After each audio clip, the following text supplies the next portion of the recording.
So I was going to focus my talk tonight around getting anxious kids to keep going to school. I've talked in the community many times about anxiety and how to help our anxious children, and I thought I'd just focus it a bit tonight, and partly out of selfish reasons, because we are seeing more and more kids presenting for outpatient counseling, actually, at Maryvale, who had begun not going to school in elementary school, and it's kind of insidious. They start out and people think it's sickness, and maybe it is at the beginning, but if you're anxious and you discover something that keeps you away from something that's making you anxious, it grows and gets to be a bigger and bigger problem. So I thought I would just give you some basic information about school avoidance as it relates to anxiety, and a little bit of information to try and understand the difference between being truant and being a school avoidant anxious person. If you're looking at what school refusal is, what it really means is a couple of things. So it isn't just not going to school, it's also those kids that have a hard time staying in school once they're there. So parents will talk to us about having fought the fight in the morning to get their child out of school, and often they'll say nobody should have a morning like we have to make that happen.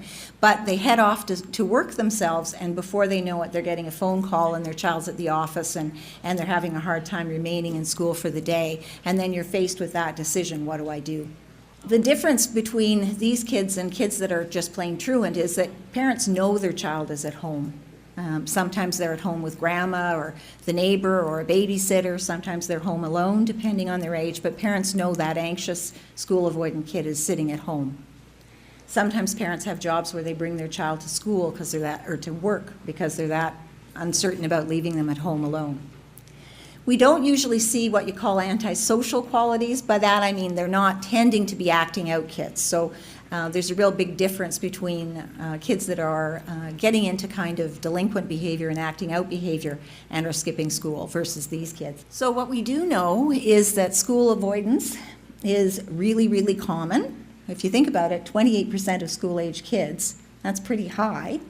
And with that stat, what they're looking at is kids that have flirted with it and kids that have done it in a big way, and are the kids that we're getting in our outpatient counseling that had missed 60 and 70 days of school. Approximately of those, if they lump into those, the truant kids, you can see it's only a small percentage of that really that is just truancy. There is a lot of it that's related to anxiety. So for the little kids, what we discover is they may tend to be avoiding specific things at school. So, you'll see a little child who is afraid of going to school when there's a substitute teacher. Sometimes we'll have anxious kids stop going to school because their teacher that they love goes off on mat leave partway through grade 3. And then they can't cope with the anxiety that's provoked by having a different teacher in their classroom. And then the slippery slope begins to staying away from school more and more and more. They will talk to their moms and dads about being at school just makes them feel bad. And little kids have a hard time describing how come or in what ways. Sometimes they'll talk about sick stomachs or headaches, those kinds of things. But one of the things that you'll hear from me over and over today, and I'll begin doing it now, is to share with you the ugly truth of parenting an anxious child. And that is that the worst thing you can do is allow that anxious child to stay home from school. Because the more they stay home from school, the more they want to stay home from school. So I always air my history whenever I do these talks. So I was a highly anxious child. I'm an anxious adult, but I was an extremely anxious child. And in my day, because I'm in my 60s, we didn't have a lot of mental health treatment for kids. It just wasn't a thing you did. So when I started saying in grade 2 that my stomach hurt, and I was having stomach pains. First of all, my mother let me stay home thinking it was because of ill health. And then as it went on and on and on, I ended up at the medical doctors, right? The family doctor. And then I was in the hospital, and then I was having, gastroscopies and Lord knows what all else. But for us, what we do know is, you do, I'm going to begin and end with this. Make sure you've ruled out a physical reason. That's logical. So our dear family doctors and pediatricians are in the front line. So make sure you've ruled that out. And then start trying to plug on pushing. You've got to gently push, and that's the theme. In the other talks that I've done on anxiety, I've referred to a woman named Doreen Wagner. And she's a real expert in children's anxiety and children's anxiety treatment. And she talks about it as a worry hill when she's talking to little kids. And it basically is just that normal curve. And she talks about how as you are approaching that thing that's making you anxious, your anxiety gets higher and higher and higher. And if you can make yourself get there and stay there and not run away, naturally, and this is physiologically true, your body can't hold that anxiety level that long, and you start to get less and less anxious. If you get going up that hill and you get to escape, you never experience that kind of habituation to the anxiety. So another good example to think about with that, and a parallel to the anxious school avoidant little kid, is if you think about you're having like a root canal or something done. And if you're like me, and of course I'm afraid of the dentist, I'm afraid of everything. If as you approach, when you book the appointment, it's not so bad. That's what anxious kids will say. I'm okay, Mom. I'm going to school tomorrow. It'll be great tomorrow, right? It always looks good from a distance. Then the morning of the thing happens and your anxiety is at the roof, right? And then you're irrational. You can't think. So unless somebody's been doing some work with you, figuring out how you're going to cope with that anxiety, you're not making any sense when you're up here.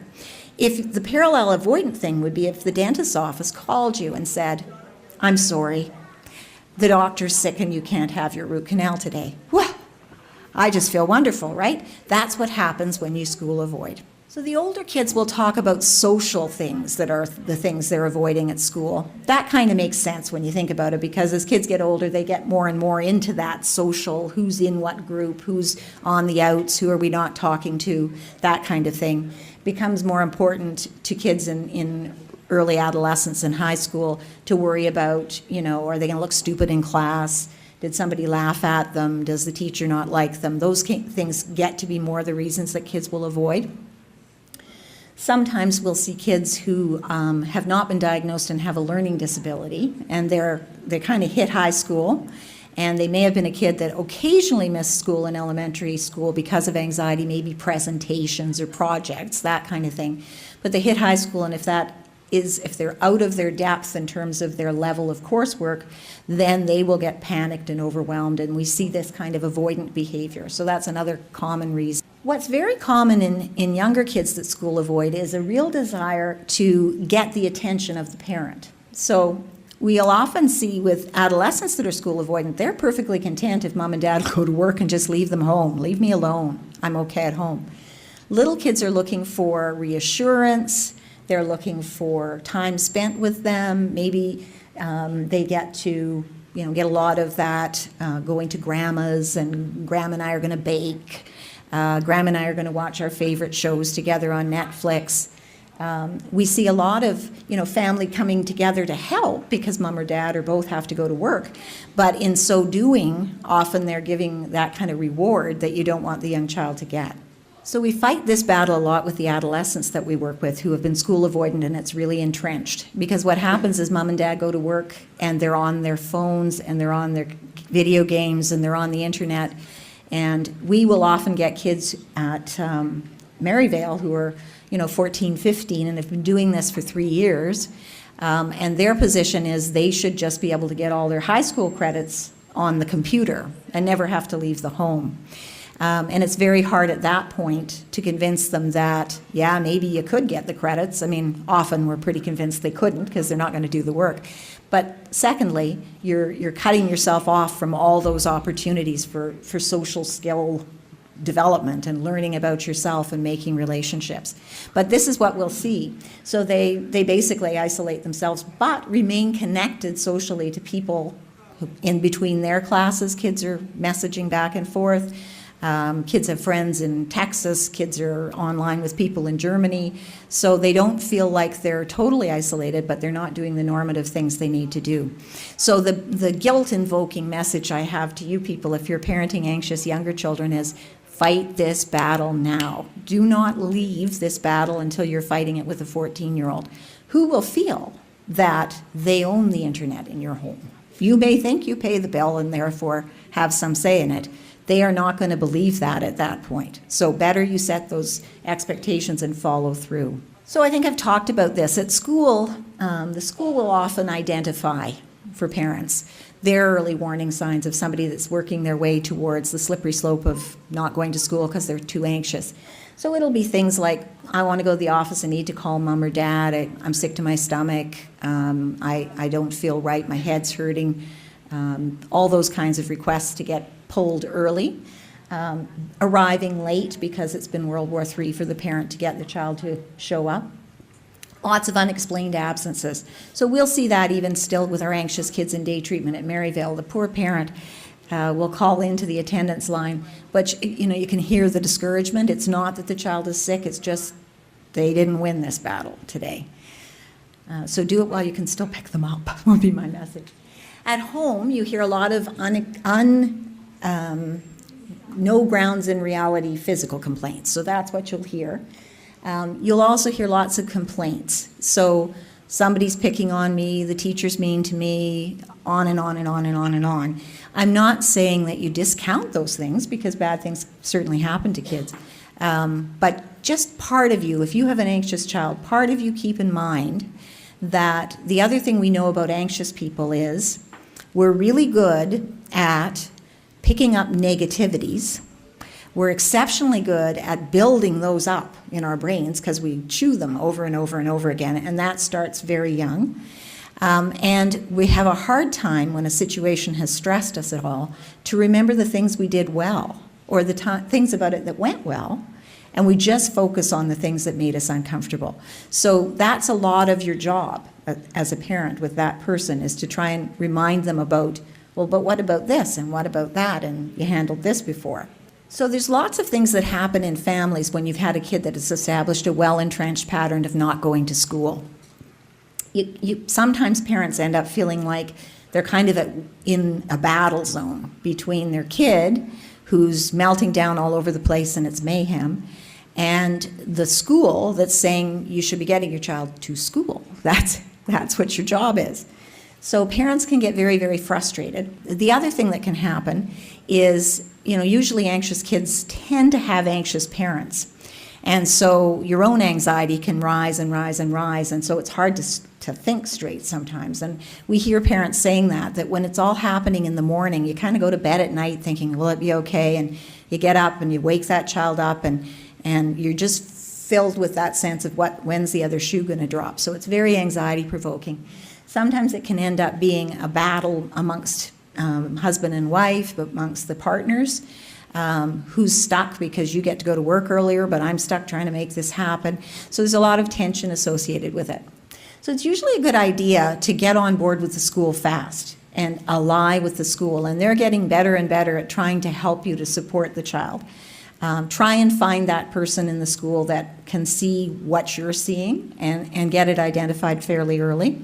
So this is just a message to teachers, but it's about the same message I would give to them, which is if you're seeing signs at school that this is an anxious child, get somebody to reach out to that family and try and create a partnership with them to figure out how to smooth the waters, smooth the way to keep that child going to school. Like everything we do in parenting, it's that how much lecturing, how much limit setting, how much nurturing, how much listening. So what I would say to you is you need to work really hard at talking with and not talking to. It's important. Because what will happen if you get to a place where you're just ordering, you're going to school, they still won't go to school, and so you really haven't accomplished anything. It's one of those ones where you say no, but everybody knows it's hopeless and you're going to lose. So better to try and help them learn the skills to be able to identify what's making them anxious, what are the triggers, because with help they'll be able to. And it could be not just a specific thing that's happened, but it might be their interpretation of that specific thing. So you might be called upon to try and make sense of it. You know your child, try and put a spin on what you're hearing from them and help them to understand it. You want to make sure that you're keeping an open mind. So us anxious parents want very much to protect. Not that everybody doesn't, but I think anxious parents are super protective. And we find it very distressing to see our child distressed. So you can get pulled with these very anxious kids that aren't going to school, you can get pulled into rescue mode. So it's some bad kid in the playground, it's the teacher's mean, you're not helping them by problem solving, you're just trying to come up with, well, that's the reason why. Well, that won't help, right? Because remember always, this problem happens, you help the person through it as a parent, there's going to be more of them. So you're trying to think about, okay, I've got this anxious temperament kid, it's focused around school right now, what are the skills I need to teach that child so that, look at me, I'm anxious and I'm talking to a crowd. So you can get to a place where you can keep on going despite being anxious. Part of what I really try to do with kids is to help them to understand that it's not the end of the world to be anxious, right? Nobody ever died. Us anxious people are pretty sensitive people. There's lots of strengths that go with being an anxious person, but it does mean you have to keep on going and not box yourself into a corner. So that balancing act, you have to stay calm because if you're not calm, they're not going to be calm either, and then you're going to have a real problem on your hands, and they still won't go to school. You need to start by looking at coaching some coping skills. So the tip sheets will talk about some of those specific coping skills, but if you're an anxious person, you need to be able to learn how to calm your anxiety. And if you're working with a young child as you start out, it's super good because they're really good at pretending. They're really good at being willing to do what mom or dad or grandma, grandpa, aunt, and uncle, the grown-up wants them to practice doing.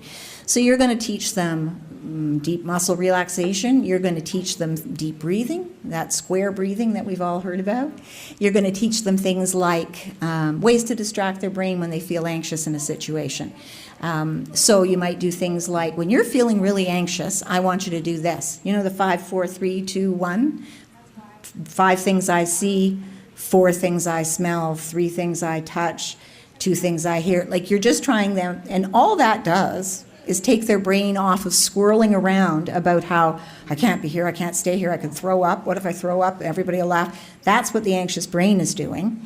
If you practice with your child when they're not panic-stricken, so that it's a routine, then they can start to know to use those things when they start to feel anxious. So you're kind of teaching them strategies they can use, like you teach them how to ride a bike, like you teach them how to play soccer, like you teach them how to not clobber their sister or brother. You teach them other things to do, right? The other thing you're doing is you're letting them know that it's going to be an up and down thing. Like some days we'll do super well and that's great and we're going to reward ourselves because you got to school and you stayed till lunchtime and then you had a problem. But that's not the end of the world because you made it that much and tomorrow we're going to try and problem solve that you stay longer. So if you have a child that's been missing a fair bit of school, I guess the other tip I would give you is don't expect everything to be fixed in one fell swoop. I think we can think, well, just do it, right? I've taught you the skills, now just do it.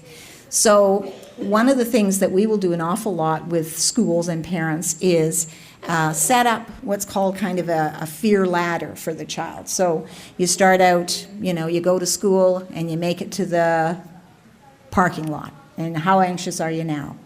And you practice your skills. And maybe you get into the office and how anxious are you now? And you practice your skills.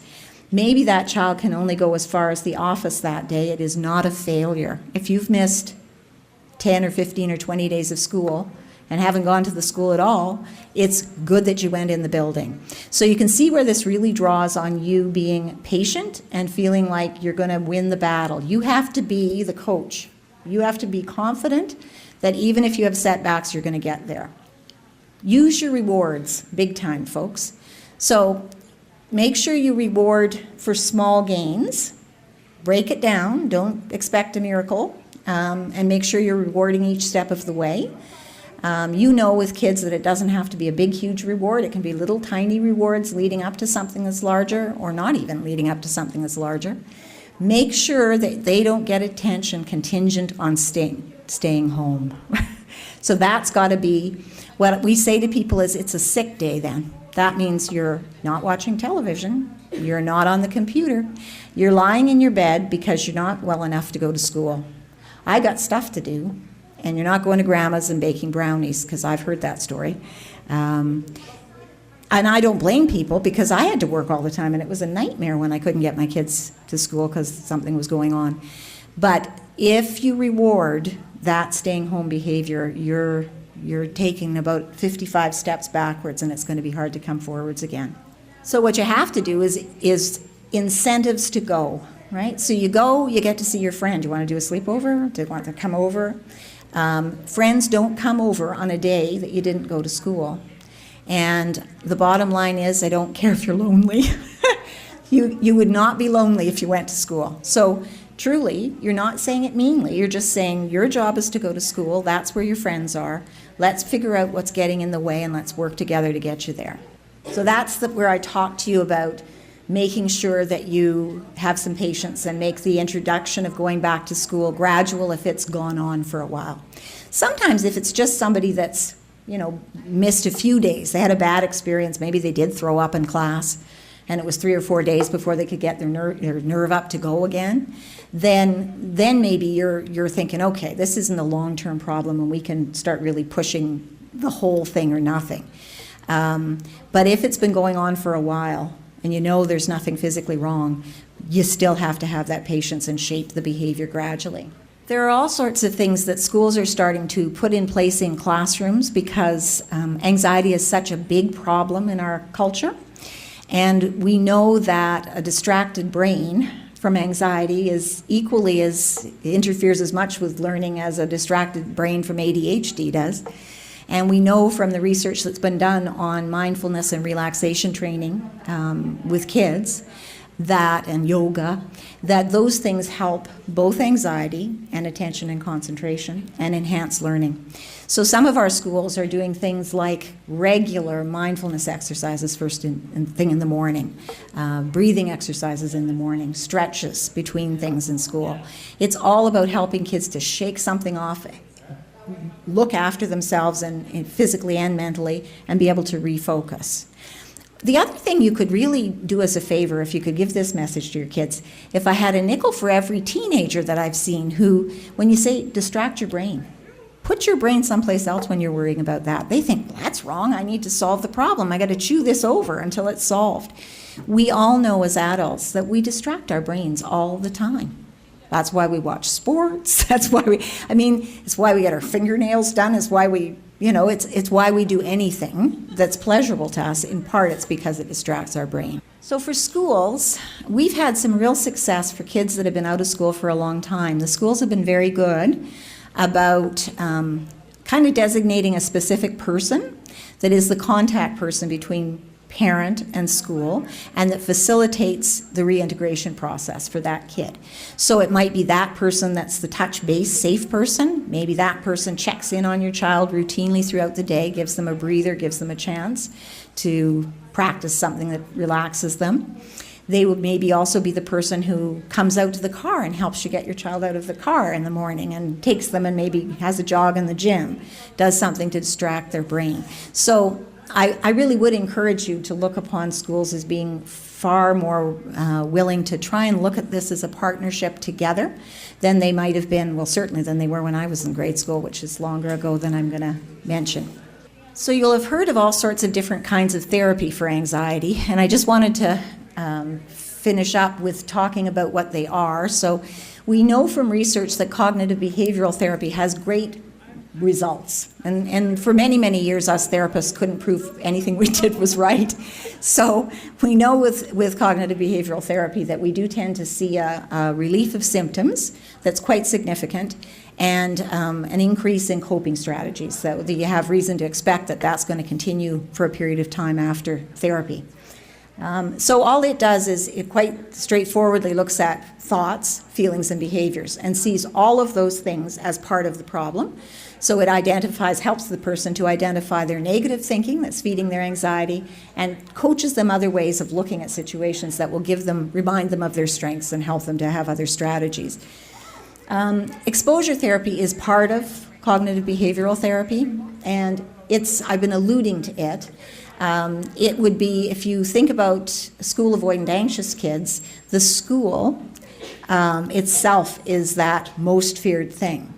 And what you would do with a child that's been really avoidant of school is to break down getting into that school into steps and practicing slowly up towards that final goal. For some kids who have been out of school for a very long time, that can even just mean imagining going into school and practicing with your relaxation strategies until you feel like, okay, my anxiety's down.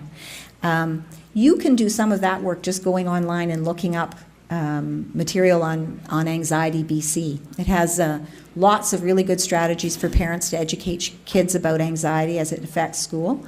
And one of the things you can do is teach kids how to not catastrophize. So, yes, I'm anxious, but I'm not terrified, right? Learning that some things are horrible, but other things are not dreadful. Right? Anxious people tend to make everything be really bad. If you have, two things I'd say. One, if you have tried all this other stuff and it's going nowhere, then for sure I would be looking at going to the family doctor, saying, here's what we've tried.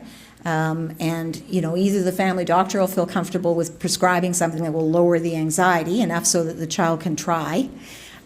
Or they may refer you to child psychiatry, and here we have 5 of them locally, so it's not hideously long to wait. But I would try the other stuff first, particularly for kids that are just starting down the road. You don't need to go to meds first. If you have a child that's school age, so elementary school age, you would go into the Regional Children's Centre and go to their walk-in clinic. So you would look up Regional Children's Centre online and find out when their walk-in clinic hours are and present yourself. And then they would meet with you and help to work out some strategies and go on from there with you. If it's a teenager, then you would contact Maryvale. So you would call Maryvale. If you're looking to go directly into a physician's office and you want child psychiatry, then, as I said, you just go to your family doctor and ask for a referral. And it's simple because they just fax the referral over to the doctor's office, and then you get assigned to somebody, whoever's first able to see you. Just want to say thank you to Dr. Orchard.